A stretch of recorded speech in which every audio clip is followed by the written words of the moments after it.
তুরস্কের বৃহত্তম শহর ইস্তাম্বুলে ৬.২ মাত্রার শক্তিশালী ভূমিকম্প আঘাত এনেছে। ওয়ালটন আবারও মিলিনিয়ার অফারে ওয়ালটন ফ্রিজ কিনে আপনিও হয়ে যেতে পারেন মিলিয়নিয়ার।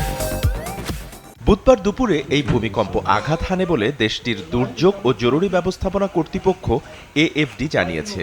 এএফডি নামের তুরস্কের দুর্যোগ ব্যবস্থাপনা সংস্থা জানিয়েছে, স্থানীয় সময় দুপুর ১২টা ৪৯ এই মূল ভূমিকম্পের পর আরও ৩টি আফটার শক হয়, যার মাত্রা ছিল ৪.৪ থেকে ৪.৯ এর মধ্যে।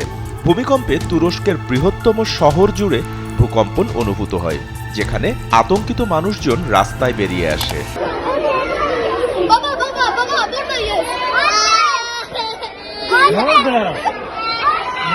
এর কেন্দ্রস্থল ছিল ইস্তাম্বুল থেকে ৮০ কিলোমিটার দূরে সিলিভরি এলাকায়। কেন্দ্রস্থলের গভীরতা ছিল ভূপৃষ্ঠের ৬.৯২ কিলোমিটার গভীরে।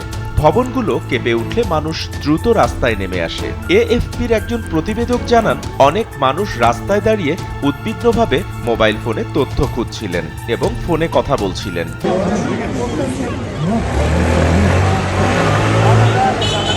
দ্বিতীয় বৃহত্তম এ শহরে তাৎক্ষণিকভাবে কোনো হতাহতের খবর বা কোনো ভবন ধসের খবর পাওয়া যায়নি বলে জানিয়েছে শহরের কর্তৃপক্ষ ও আঞ্চলিক গভর্নরের দপ্তর। সেখানে ১,৬০,০০,০০০ মানুষ বাস করে।